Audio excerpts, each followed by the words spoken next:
18th evening.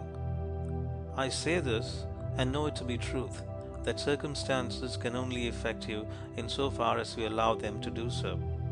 You are swayed by circumstances because you have not a right understanding of the nature, use, and power of thought. You believe, and upon this little word belief hang all our joys and sorrows, that outward things have the power to make or mar your life. By so doing, you submit to those outward things, confess that you are their slave, and they your unconditional master. By so doing, you invest them with a power which they do not of themselves possess, and you succumb in reality not to the circumstances, but to the gloom or gladness, the fear or hope, the strength or weakness which your thought sphere has thrown around them.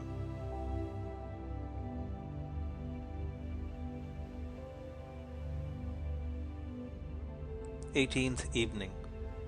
I say this and know it to be truth, that circumstances can only affect you in so far as we allow them to do so. You are swayed by circumstances because you have not a right understanding of the nature, use, and power of thought. You believe, and upon this little word belief hang all our joys and sorrows, that outward things have the power to make or mar your life. By so doing, you submit to those outward things, confess that you are their slave, and they your unconditional master.